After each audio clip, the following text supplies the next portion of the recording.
네, 여러분 안녕하십니까? 뉴스투데이 제주입니다. 대학교 기숙사 철거 공사 현장에서 굴삭기 운전자가 무너진 건물에 깔려 숨지는 사고가 발생했습니다.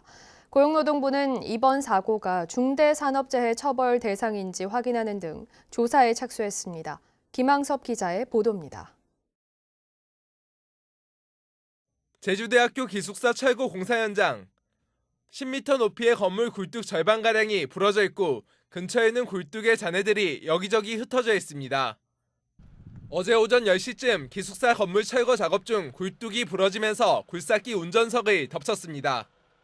굴뚝이 무너져 내린 굴삭기의 운전석 부분은 형태를 알아볼 수 없을 정도로 심하게 찌그러졌습니다.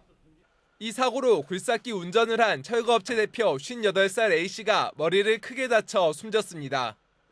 A씨는 지하 1층, 지상 6층 규모의 새로운 기숙사를 짓기 위해 기존 기숙사를 철거하는 공사에 하청으로 참여했다 사고를 당했습니다.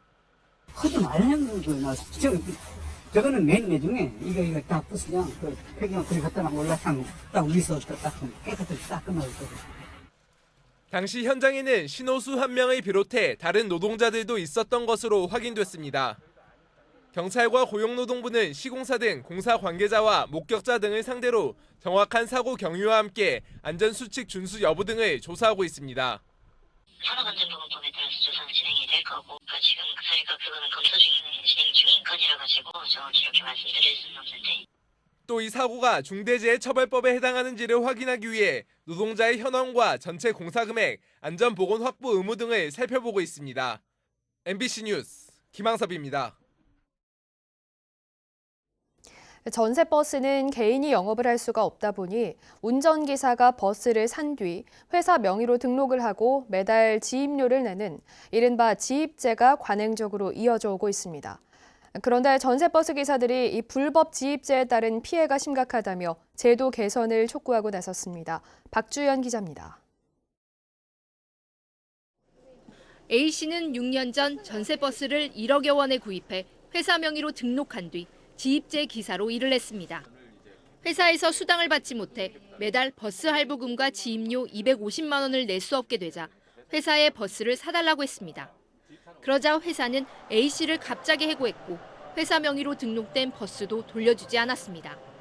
자기네들도 불법이지만 그 약점을 잡아가지고 칼만 들었지 노지씨나 마찬가지라 그 기사들이 힘이 없다 보니까 민주노총 제주본부가 도내 전세버스 기사 100명을 조사한 결과 97명이 고정급여가 없었고 월 수입 150만 원이 35명으로 가장 많았습니다.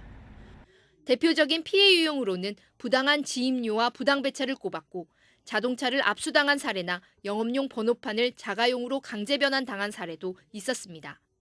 전세버스 노동자들은 제주도가 불법 피해 사례를 조사하고 전세버스도 택시처럼 개인이 운행할 수 있도록 보장하라고 요구했습니다. 지입이라는 게 불법이 되기 때문에 권리 행사도 못하고 여러 가지 이제 차량에 대한 착취도 이제 갈취당하고 상황이고 이러한 것을 해결하기 위해서는 개별 전세버스가 도입이 되지 않으면 해결될 수 없는 그런 현실이.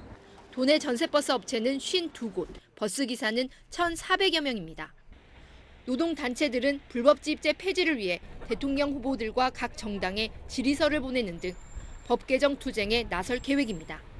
MBC 뉴스 박주연입니다. 제주 지역 선대위원장에게 듣는다 세 번째 순서로 정의당 고은실 상임선대본부장입니다. 고은실 선대본부장은 대통령 품격에 가장 잘 어울리고 지지율의 2배로 정치를 바꿀 수 있는 후보가 심상정 후보라며 지지를 호소했습니다. 김찬년 기자입니다. 정의당 고은실 선대본부장은 이번 선거가 역대급 비호감 선거라며 품격 있고 정치력 있는 심상정 후보를 선택해야 제주가 바뀔 수 있다며 지지를 호소했습니다. 대통령의 품격에 가장 어울리는 후보는 저희 심상정 후보라고 말씀드리겠고요. 찍은 거에 2배 이상 바꿀 수 있는 후보가 저희 심상정 후보라고 생각을 하고 있습니다. 제주 제2공항 건설 백지화를 핵심 공약으로 내놓은 가운데 찬성 여론에 따른 갈등 우려는 정부의 빠른 결단이 최선이라고 강조했습니다.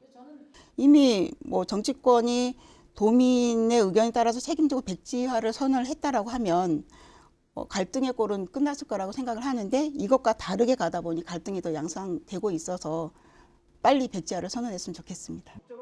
모든 후보들이 공약으로 내건 환경수도에 대해서는 개발과 병행할 수 없는 공약이라며 양당 후보들을 비판하고 전담 부지사와 의회 위원회 설치 등 공약 실천 방안을 구체적으로 제시했습니다. 이제 다른 후보들이 공약은 제2공항이라든지 해저터널 같은 대규모 개발을 하겠다라고 하면서 환경수도를 두자고 하는 거거든요. 이것은 공수표에 불과하다고 생각을 하고요. 따뜻한 아이스 아메리카노가 가능한지 묻고 싶습니다. 고은실 본부장은 정책 토론회를 거치면 지지율이 오를 것이라며 사회적 약자를 대변하는 심상정 후보를 선택해달라고 호소했습니다. MBC 뉴스 김찬는입니다.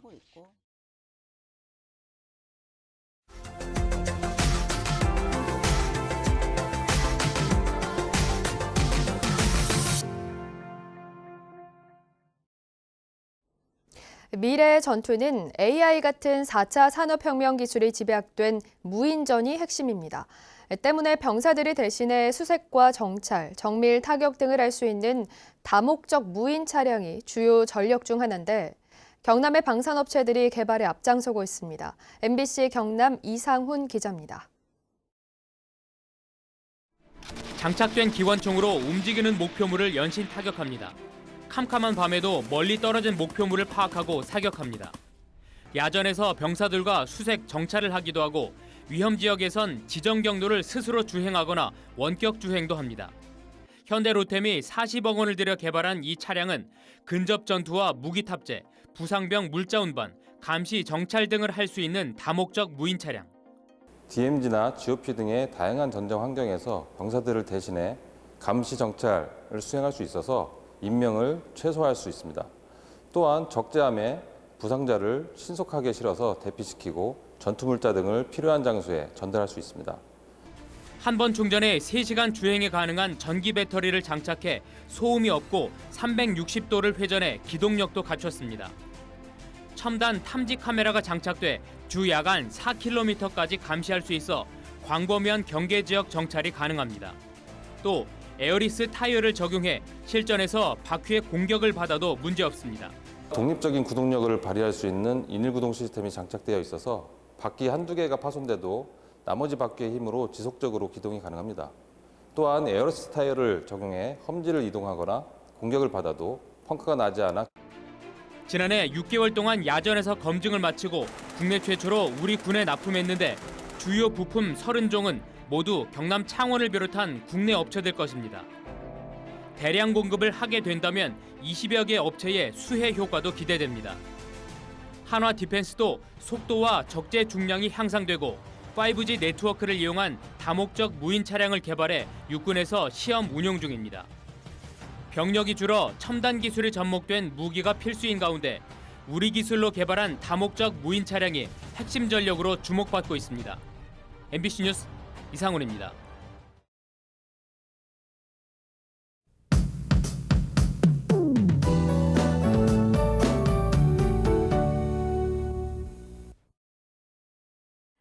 아침 출근길 두툼한 옷차림 하시기 바랍니다. 오늘도 예년 기온을 5도가량 밑돌면서 종일 춥겠습니다. 내일 아침까지는 쌀쌀하겠고요. 내일 낮부터는 예년 기온을 회복하겠습니다. 주말인 모레는 낮 기온이 15도까지 오르면서 온화함이 감돌겠습니다. 연일 흐린 날씨를 보이고 있는데요. 오늘도 구름의 양이 많겠고 제주 전 지역에서 대체로 흐리겠습니다. 오전까지 산지에는 눈이 날리겠는데요. 중산간 이상 지역에서는 빙판길 조심하시기 바랍니다. 오늘 아침 어제보다 춥습니다. 현재 기온 보시면 북부 지역 1도, 동부 지역 0도로 시작하고 있는데요. 체감 온도는 영하 3도 안팎으로 떨어졌습니다. 오늘 낮에 북부 지역은 7도, 서부와 동부 지역은 6도에 그치겠고요. 남부 지역은 8도까지 오르겠습니다. 도서 지역도 구름 낀 가운데 예년 기온을 밑돌겠고요. 어제와 비슷한 날씨를 보이겠습니다. 현재 제주도 남쪽 먼바다를 중심으로 풍랑특보가 발효 중입니다. 오늘 물결이 최고 4m까지 매우 높게 일겠습니다. 내일 추위가 풀리고 나면 다가오는 주말에는 봄 기온을 느낄 수 있겠습니다. 날씨였습니다. 공공도로 진입로를 막아 논란이 됐던 비오토피아 시설물에 대해 철거를 위한 행정 대집행이 예고됐습니다. 서귀포시는 지난 16일 비오토피아 주민회를 상대로 진입로에 무단 설치된 경비실과 차단기 등을 자진 철거하지 않으면 강제 철거한다는 행정 대집행을 계고했고 조만간 집행에 나설 계획이라고 밝혔습니다. 비오토피아는 지난 2014년부터 시설물을 설치하고 출입을 막아 도로를 사유화한다는 비판을 받았습니다. 제주 들불축제가 다음 달 18일부터 사흘 동안 새별오름 일대에서 비대면 형식인 온택트로 진행됩니다. 축제 관람은 차량 안에서만 가능하며 사전 예약을 통해 오름 블로키는 500대, 개막식 행사는 100대로 제한됩니다. 축제의 하이라이트인 오름 블로키는 19일 저녁 8시에 시작해 온라인 영상을 통해 실시간으로 중계됩니다. 제주에서 홀로 사는 1인 가구가 전체 가구의 30%를 넘어섰습니다.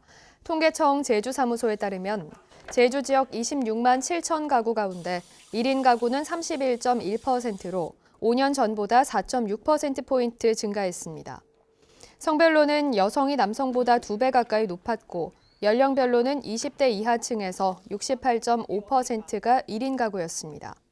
한편 제주도 전체 가구의 15.6%가 반려동물을 키우고 있다고 답했습니다. 오늘부터 경남 지역의 가금산물 반입이 금지됩니다. 제주도는 경남 하동군 유경오리 농장에서 고병원성 조류 인플루엔자가 발생함에 따라 오늘 0시부터 경남 지역의 닭과 오리고기, 달걀 등 가금산물 반입을 금지한다고 밝혔습니다.